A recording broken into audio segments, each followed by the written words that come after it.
प्रत्येक सणाला आपलं गाणं वाजलं पाहिजे, म्हणजे मी केलेलं. मला जुळवून घेतलं यांनी यावेळेस. जुळून घेतलं आता, कारण मी बॉडी वगैरे बनवतो तर मी बोललो आता विशालच सूट सगळ्यात होईल. महत्वाचं आम्हाला हॉटेलची जास्त रूम बुक करायला लागत नाही. आमचं budget खूप एकत्र- कमी होतं. एकाच एकाच room room मध्ये आम्ही सगळे- सगळे कोमून राहिला राहिला तर मला समजलेलं ना किती कशी आहे, तिचा स्वभाव कसा आहे, तर मी तर ॲडजस्ट केलं. ह्याच्यासोबत नवीन होतं मग केला आता. कोण फेवरेट आहे? मग दोन भाऊ आहेत गाण्यात तुझे, दोघांपैकी एकाच नाव सांगायचंय तर कोणाचं नाव सांगशील? आता तर प्रश्नच पडलाय ना. दादाने जसं सांगितलं की आम्ही खूप पहिल्यापासून सगळे सोबत निक आणि मी भेटायच्या अगोदर पण भेटलेले. हो, कधी त्यांचं जुळलं कळालंच नाही हे. आणि नंतर आम्ही डेकोरेशन केलं काल. काही नाही डेकोरेशन. जरा बसना तू माझ्याशी गोड गोड बोल ना बाप्पा, जरा हसना तू मोदक लाडू घेशील. नमस्कार, कलाकट्टा प्राईममध्ये मी भावना शिंदे तुम्हा सगळ्यांचं मनापासून स्वागत करते. बाप्पा नाथखुळा हे गाणं आपल्या भेटीला आलंय आणि माझ्यासोबत नाथखुळा टीम आहे. खूप खूप स्वागत आहे तुम्हा सगळ्यांचं. कसे आहात? थँक्यू. खूप मस्त खूप मस्त. गणेशोत्सव म्हटलं की एक वेगळी एनर्जी असते, वेगळा उत्साह असतो आणि तुम्ही तर एक गाणं घेऊन आलात. किती उत्साह आहे यंदाच्या बाप्पासाठी? खूप जास्त उत्साह आहे आणि त्या उत्साहामध्येच आम्ही हे गाणं केलेलं आहे. गाणं तुम्हाला प्रसन्न नाट्य ऑफिशियल या यूट्यूब चॅनलवरती पाहायला मिळेल, ज्याला आता ऑलमोस्ट 1 मिलियन व्ह्यूज होत आलेले आहेत. जाऊन पटकन पहा, जास्तीत जास्त कमेंट्स करा. नाही, आणि गणपती बाप्पाचं गाणं म्हणजे उत्साह आता दरवर्षी असतो, म्हणजे गाणं केलंय म्हणून नाही, दरवर्षी गणपती. आणि माझ्या घरी सुद्धा गणपती बाप्पा येतातच दर गणेश चतुर्थीला. सो त्यामुळे तो उत्साह तर असतोच, बट गाणं केल्यामुळे त्या उत्साहात अजून भर पडलेली आहे की दरवर्षी आपण गणपतीची गाणी घरात लावत असतो. यावेळी आपल्या हक्काचं गाणं सुद्धा कंटिन्यू जेव्हा कोणी येतील मित्रपरिवार किंवा कोणी घरात, तर आपलं गाणं लागलेलं असेल. सो त्यामुळे हे आमचं पहिलं गाणं आहे गणपती बाप्पाचं. सो त्यामुळे त्याचा आनंद एक वेगळा आहे की आता सगळ्या प्रकारची गाणी झालेली आहेत. आता बाप्पांचं एक गाणं सुद्धा असतं ना की प्रत्येकाचं, की प्रत्येक सणाला आपलं गाणं वाजलं पाहिजे, म्हणजे मी केलेलं म्युझिक डिरेक्टर. तर प्रत्येक म्युझिक डिरेक्टरचं स्वप्न असतं. तसं महाराजांचं आम्ही केलं, तसं आता वेगवेगळे सणांवरती आम्हाला करायचे आहे. सो गणपती बाप्पाचं त्यानिमित्ताने गाणं आहे, त्यामुळे आनंद तर आहेच. पण आपल्याकडे कुठल्याही शुभकार्याची सुरुवात ही बाप्पाच्या पूजेने होते, पण तुम्ही इतके शुभकार्य, इतकी धमाकेदार गाणी दिल्यानंतर बाप्पाच्या गाण्यापर्यंत येऊन पोचलात. एक मुहूर्त लागतो ना, मला वाटतं तो आला आता. नाही, ॲक्च्युली मला सांगायला आवडेल, प्रत्येक शुभकार्याची सुरुवात ही गणपती बाप्पांच्या आराधनेने किंवा त्याला पाया पडून किंवा त्याची आराधना करून केली जाते. आमचा प्रत्येक शूट हे गणपती बाप्पाला पहिल्यांदा रोल केल्याने आम्ही आरती घेतो. प्रत्येक शूटची सुरुवातच आमची तशी होते, त्याच्यामुळे आज गाणी हिट आहेत. सो असं नाही, मी आता गणपतीच्या बाप्पाचं तर गाणं आहे ज्याच्यामध्ये गणपती बाप्पा दिसत आहेत, पण कोणतंही गाणं आम्ही जे शूट करतो तर पहिला टेक हा बाप्पांचा असतो. आम्ही सगळे टीम एकत्र येऊन आरती करतो, पूजा करतो. सो हे आहे. काही बोलायचं आहे का तुला? बोल. क्वेश्चन विचारा मग बोलते. पण ही जोडी आली आहे बऱ्याच काळानंतर आली आहे, म्हणजे नाथखुळा आणि निक, म्हणजे काय म्हणू, या दोघांची एक वेगळी फॅन फॉलोविंग आहे. या दोघांचे गाणी प्रेक्षकांना जास्त आवडतात. ही जोडी कशी जुळून आली पुन्हा या गाण्यात? तू बोल. मला जुळवून घेतलं यांनी यावेळेस. जुळून घेतलं म्हणजे मला सूट होईल आता, कारण मी बॉडी वगैरे बनवतो तर मी बोललो आता विशालच सूट होईल. तर विशाल आहे आणि मग आमची बहीण म्हणून तश्वी, असं झालं ते. जुळवून म्हणजे तो टीमचा, आम्ही आता गाणी तर भरपूर करतो, बट एक ग्रुपमध्ये आम्ही एकत्र असतो. त्याच्यामुळे आम्ही कुठेही गेलो तरी अपार्ट फ्रॉम दी आमचं प्रोफेशनल वर्क आम्ही एकत्र असतो, सुखादुःखात एकत्र असतो, काही सेलिब्रेशन असतं एकत्र. त्यामुळे तो बॉन्डिंग झालेलं आहे. आणि त्यामुळे गणपती बाप्पाचं आपल्या हक्काचं गाणं आहे, आपल्या बाप्पाचं गाणं आहे. त्याच्यामुळे आपल्या हक्काच्या लोकांसोबत केल्याने त्याचा जास्त आनंद आज मिळतोय की सगळेजण हक्काचे आहेत.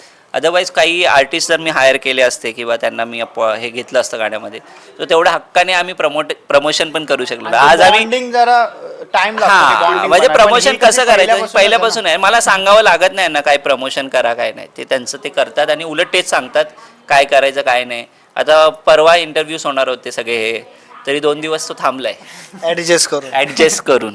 म्हणजे सगळ्यात फायद्याची गोष्ट काय होते, आम्ही सोबत असलो ना शूटला, सगळ्यात महत्वाचं आम्हाला हॉटेलची जास्त रूम बुक करायला लागत नाही. आमचं बजेट खूप कमी होतं. एकाच एकाच room मध्ये room मध्ये आम्ही सगळे सगळे कोंबून राहतो. मुलं तर कोंबून सगळे राहत करतात. नाही, असं चिंगूसगत नाही, पण आम्हाला सवय आहे सवय आहे. सोबत. म्हणजे आम्ही 4 रूम जरी बुक केले तरी आम्ही एकाच रूम मध्ये असतो, म्हणून इथं आमचं बजेट कमी होतं, म्हणून जास्त करून आम्ही सोबत काम करतो.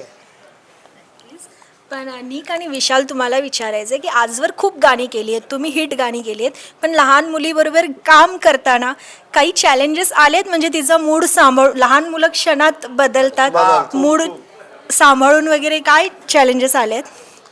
आता मला थोडंसं सवय होती लहान मुलांसोबत काम करायला. फक्त लहान मुलगीसोबत पहिल्यांदा काम केलं आहे. आणि म्हणजे मी जेवढ्यांसोबत पण काम केलं ना लहान मुलांना, आपल्याला वाटतं की ते नाही करू शकत. हिच्यापेक्षा जी लहान असतात त्यांच्याबरोबर होतं की मला झोपायचं म्हणलं की ते झोपणार, मग त्याला कोणी उठू शकत नाही, तो बादशाह असतो. पण ह्या वयाची जी मुलं असतात ना, एवढे प्रामाणिक असतात कामासाठी की त्यांना जे सांगन ते पण करतात, त्याच्यापेक्षा पण एक्स्ट्रा करतात. म्हणजे हे आपल्यापेक्षा एखाद्या वेळेस कसं मोठा माणूस थोडासा वैताग आल्याच्या नंतर म्हणतो की मला थोडासा कंटाळा आला, रेस्ट करू द्या, असं. तसं लहान मुलांचं नाही, ते करत राहतात, कारण त्यांना ते काम आवडते. आणि ही खूप भारी गोष्ट आहे की लहान मुलांना ही गोष्ट आवडते करण्यासाठी, म्हणून सोपं गेलं आम्हाला तश्वीसोबत काम करायला. खूपच जास्त, कारण नाचगोबायला तर मला समजलेलं ना किती कशी आहे, तिचा स्वभाव कसा आहे, तर मी तर ॲडजस्ट केलं. ह्याच्यासोबत नवीन होतं मग केलं आता. नाही पण याच्यासोबत जास्त झालं आता तिचं. हा, आता विशालसोबत. विशाल सोबत जास्त झालं. जी बॉन्डिंग असते ना, नाही, माझा स्वभावच, माझ्यासोबत सगळेच लगेच बॉन्डिंग. म्हणजे तश्वीचे पप्पा सुद्धा. तुला मजा आली या दोघांस आणि त्रास दिला का या दोन दादांनी तुला? विशाल दादानी जास्त दिलं मी म्हणजे काय त्रास दिला तुला? नाचगोबायच्या टायमाला मी देत होतो, तर मी बोललो आता मी नाही, आता दुसरा दादा आला, तो त्रास देतो. आता विशाल दादा करेल. काय केलं? नेक्स्टला रिशा हे दादाचं नाव काय? विशाल दादा ना. नाही, त्या बाजूला निक दादा. नाही रोहित रोहित दादा. अच्छा. नंतर तो मला, नंतर कोण, तो डिरेक्टर होता, जाऊ दे. त्रास देणार. नंतर कोणतरी वेगळा, नंतर त्रास देतो. सगळ्यांनी त्रास दिला. असं नाही सांगणार की तिने किती दिला. हा, मला तुझ्या पप्पांनीच सांगितलं होतं तश्वीला थोडासा त्रास द्या. पण कोण फेवरेट आहे? मग 2 भाऊ आहेत गाण्यात तुझे, दोघांपैकी एकाच नाव सांगायचंय तर कोणाचं नाव सांगशील? आता तर प्रश्नच पडलाय ना पोरीला. दोघंही समोर आहेत. आणि आता तर माझा तर बुक्का असा जोरात लागतो ना, जर माझं नाव नाही घेतलं. तरच नाही आम्ही दोघं फेवरेट आहेत तश्वीचे, स्वयंघोषित. असं म्हणून टाकत. हा, मग एक बोललं टायमाला मला समजलं नाही कोणतं नाव घेऊ. पण खूप गोड मुलगी आहे, म्हणजे नाचगो बयामध्येच आम्ही हिला पाहिली. गोड म्हणजे Energy ती एवढी कमाल आहे. गोड आहे की आम्ही विदाऊट शुगरची कॉफी घेऊन तिचा हात टाकतो त्याच्यात, आम्ही तशी पितो, एवढी गोड आहे. पण एनर्जी कमाल आहे तिची. पण इथे तुमची एनर्जी वेगळीच लागली आहे. म्हणजे आम्ही गाणं ऐकलं तेव्हा खाली नाव बघितलं की कुठल्या छोट्या मुलीनी गायलंय, पण सोनाली तू गायलंयस, काय सांगशील तू? ती बॅकस्टोरी आहे त्याच्या मागे खूप, की मागच्या वर्षी गाणं कंपोज केलं होतं आणि गाणं एक लहान मुलगीच गाणार होती, जसं सगळे एक्सपेक्ट करतायत आता किंवा जसं सगळ्यांना वाटतंय तसं एक लहान मुलगीच गाणार होती हे गाणं ऑफकोर्स. पण स्क्रॅचसाठी म्हणून मी ते गायलं होतं की एक रेफरन्स मिळेल छोट्या मुलीला जी कोण गाणार आहे, म्हणजे जास्त समजवावं नाही लागणार, एक फील वगैरे तिच्या लक्षात येईल, त्याच्यासाठी ते गायलं होतं. पण समहाव टीमने तोच व्हर्जन अप्रूव्ह केला आणि सगळ्यांना तेच आवडलं. आणि देन समहाव मी पण स्वतःला कन्व्हिन्स केलं, सगळ्यांनी मला तो कॉन्फिडन्स दिला की चांगलं वाटतं आहे, हे चांगलं साऊंड करतं आहे, आणि तसं ते प्रेक्षकांच्या समोर आलं आहे आता. पण हे खूप कमाल गायलंस, म्हणजे वाटतच नाही की सोनालीने गायलं आहे ते गाणं.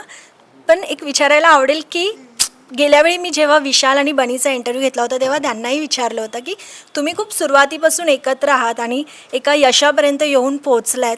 मागे जाऊन जेव्हा एकमेकांना बघता तेव्हा काय वाटतं? कारण आज तेव्हा सोनालीही होती, पण निक आणि प्रशांत दादा आहे सोबत. काय वाटतं एकमेकांना बघून आज? आज खरंच आनंद वाटतो, कारण 2020 पासूनचा प्रवास आहे हा, आणि 21मध्ये आमचे मोस्टली आमच्या सगळ्यांच्या भेट 2021मध्ये सोनाली तर आधीपासूनच, कारण आमची सुरुवातच सोबत झाली.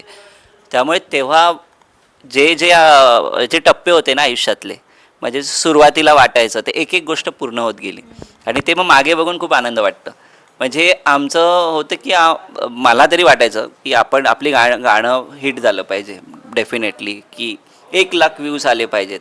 मग आता 1,00,000 व्ह्यूज आल्यावर किती आनंद झाला होता तेव्हा. आता 1,00,000 व्ह्यूज असेच येतात. मला वाटतं अर्ध्या दिवसामध्ये पण होऊन जातात ते. सो तो आनंद आहे ना, तो आम्ही प्रत्येक एक टप्प्याटप्प्याने घेत गेलो आहे. त्याच्यामुळे जेव्हा मागे बघतो ना, तेव्हा खरंच आनंद वाटतो की एक एक टप्पा आपण पार केला आहे. लोकांना असं वाटू शकतं की खूप लवकर यांना सक्सेस किंवा जे काही थोडंफार जे नाव झालं आहे ते झालं आहे. तसं नाही आहे.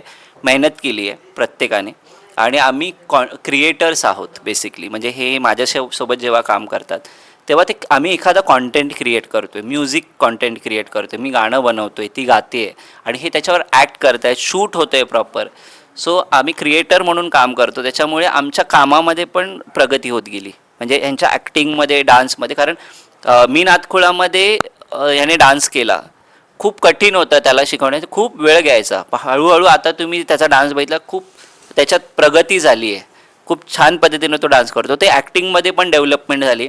अजून त्यांना खूप गोष्टी शिकायच्या आहेत. जसं तश्वीने मागच्या गाण्यापेक्षा या गाण्यात 100% बेटर काम केलं आहे. कारण याच्यामध्ये जी ॲक्टिंग स्किल तिला दाखवायला मिळाली आणि ज्या पद्धतीने ते केलं आहे ते इमोशनली ते कनेक्ट होऊन गेल्यात गोष्टी.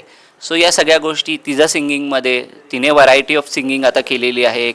एक सिंगल व्हॉईसमध्ये तिने गायलेलं नाही. म्हणजे फक्त लहान मुलांचंच नाही, आपल्या गाण्यांमध्ये प्रत्येक गाण्यामध्ये एक वेगळा टेक्स्चर देण्यासाठी प्रयत्न केलेला आहे तिने. माझ्यासोबत तर आम्ही केलेलं आहे. बाई ही शिवबाची तलवार वेगळ्या टेक्स्चरमध्ये गाणं आहे, जे की तिचं नॉर्मल व्हॉईसपेक्षा. तर हे सगळं आम्ही शिकतोय आणि हे आम्ही जेव्हा मागे बघतोय आम्ही एक एक टप्पे आम्ही पार करत आलो आहे. अजून खूप मोठे पल्ले गाठायचे आहेत, बट ते बघितल्यावर आनंद वाटतो आणि आम्ही एकत्र असताना ते सगळं अनुभवलं आहे, ग्रो करतोय ना. त्याच्यामुळे एकमेकांच्या आनंदात आनंद आहे. म्हणजे जसं कोणीही त्याच्यात सक्सेसफुल होईल ना तर दुसऱ्याला ते आनंद होईल. त्याच्यामुळे ती भावना नाही आहे मनामध्ये की हा पुढे चालला आहे तो पुढे. सगळे सोबतच पुढे चाललेत आणि लकीली माझ्यासोबत असणारे सगळेच जण त्यांच्या लेवलला टॉपलाच आहेत. त्यामुळे लोकांना वाटते हे, कारण ते सगळेजण टॅलेंटेड आहेत, ते स्वतःला तेवढं सिद्ध करतात. मला वाटते सगळ्यांकडे ती क्षमता असेल तर त्यांनी नक्की ते करावं, जे ही सगळे करतात. वेगळं काही नाही, मेहनत करतायत, शिकतायत, ग्राउंडेड आहेत, डाऊन टू अर्थ आहेत, कोणत्याही प्रकारचं त्यांना माज नाही आहे. आणि हेच गोष्ट मला वाटते सगळ्यांनी अंगीकारली पाहिजे आणि त्यामुळे पुढे खूप जाणार आहेत ही लोक डेफिनेटली, इन्क्लुडिंग मी. सेम खूपच जास्त. म्हणजे मागं वळून बघतो जेव्हा तर होतं की ज्या ड्रीम्स होत्या, ठीक आहे, पण तिथपर्यंत तर आता पोहोचलो आहे. म्हणजे त्या रस्त्यावरतीच आहे आता.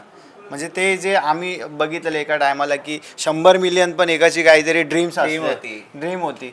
मग ते प्लस आपलं ट्रेंडिंगला यूट्यूबला फर्स्ट ट्रेंडिंगला येणं ते पण एक ड्रीम होती. तर ते हळूहळू गोष्टी करत राहिले. मग तेच आता अजून पण खूप सारे ड्रीम्स आहेत. मग ते करायचं आहे. मग तेव्हा पुढे जाऊन मग आम्ही आज जे बोलतोय आपण, मग ते पण आम्ही पुढे जाऊन बघणार ना की आपण त्या टायमाला असं बोललो होतो.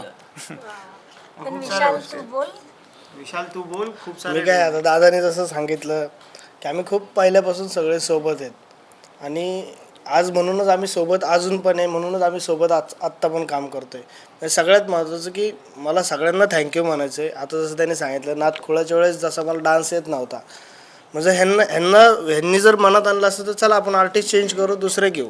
पण ह्यांनी एक विश्वास ठेवला, भाई हा काम चांगलं करतो तर डान्स येत नाही. तो एक विश्वास ठेवल्याच्या नंतर पण मला सगळ्यांनी असा विश्वास ठेवून जी कामं मिळत गेली त्याच्यातनंच माझा कॉन्फिडन्स आला ना मला.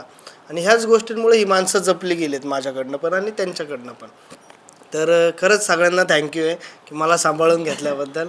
आणि आता मी सगळ्यांना सांगतो मला खूप चांगला डान्स करता येतो. नाही, मी नातकुळामध्ये पण केला त्याने खूप चांगला डान्स, पण वेळ खूप घेतला शिकण्यासाठी.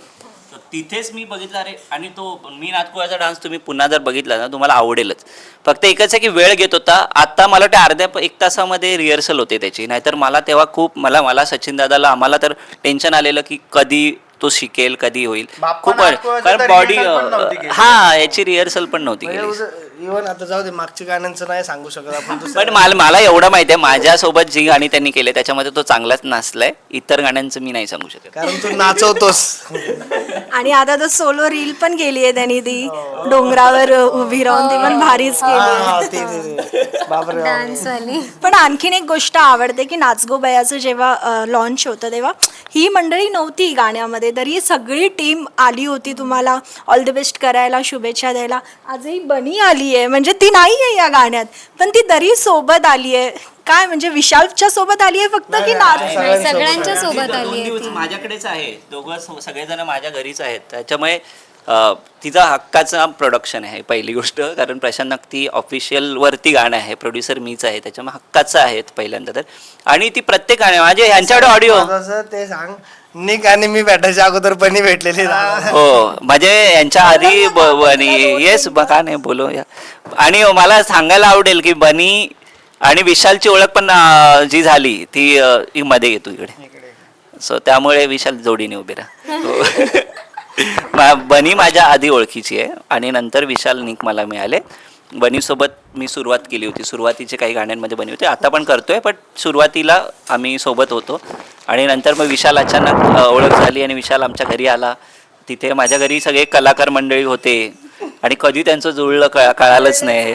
आणि नंतर कळालं त्याच्यानंतर जुळवलं ते पण सांग ना, मग तूच जुळवलं. नाही, मला जोडी त्यांची खूप आवडते. म्हणजे जुळवण्यापेक्षा ते त्यांना एकमेकांबरोबर राहणं आवडत होतं. आणि त्याच्यानंतर आणि ते लॉयल आहेत बेसिकली ते रिलेशनशिपमध्ये. मला आता नेहमीच वाटतं की सोशल मीडियावरती आहे ना, काही लोक ज्या पद्धतीने ते उदाहरणार्थ नको ज्या पद्धतीने हे रिलेशनशिप ओपन करतात ना, त्यांचं नाही आहे. त्यांच्या घरी माहिती आहे, सगळं आहे, त्यांचा प्रॉपर प्लॅन आहे, लग्नाच्या नंतरचा प्लॅन आहे, आता काय करायचं सगळं प्लॅनिंगने चाललं आहे. आणि दे आर व्हेरी लॉयल. म्हणजे मी 101% सांगू शकतो की ते एक हॅपी कपल म्हणून आता तर आहेतच, पण लग्नानंतर पण असतील. सो हे खरं प्रेम मी पाहिलं त्यांच्यामध्ये. सो तुला काय वाटतं? काय वाटतं म्हणजे पप्पा नातकुळा गाणं आलंय, गाणं जाऊन बघा, जास्तीत जास्त रील करा. एक नंबर स्टेप्स आहेत, खूप इझी आहेत, तुम्हाला नक्की येतील. कोकणात जाऊन स्पेशली रील्स करा. पण दादाच्या घरी गणपती बसतो तर फक्त हे आरती बोलायला, मोदक खायला येतात की आधीची तयारी करायला सुद्धा जातात? कालच करत होतो. काल केली आम्ही. आम्ही डेकोरेशन केलं काल. काही नाही, म्हणजे डेकोरेशन झालं होतं. फक्त आम्ही ते जे चलचित्र होते ते फक्त ठेवायचे होते तिथे, ते यांनी ठेवले. खाली मैदान पण आम्ही बनवलं ना, त्याचं ते भुस्सा बिस्सा टाकून. टाकलाय फक्त, काही नाही, बाकी असं काही केलेलं नाही. बट येस, ते असल्यावरच सगळे जेव्हा येतात तेव्हा गणपतीमध्ये तो आनंद मिळतो. आणि हे सगळेजण असतात गणपतीमध्ये. आपण गाणं ऐकूया एकदा. ओके. बाप्पा जरा बसना तू, माझ्याशी गोड गोड बोल ना. बाप्पा जरा हसना तू, मोदक लाडू घेशील ना. कापू नकोश कान माझे, खोट बोलत नाही. चुकलो असेल कधी जरी, बोलतो तुला सॉरी. बाप्पा माझ्या नाद खुळा, हाय जगात भारी. बाप्पा माझ्या नाद खुळा, तुझी स्माईल प्यारी. बाप्पा माझ्या नाद खुळा. किती गोड. तर थँक्यू सो मच आणि गणपती बाप्पा.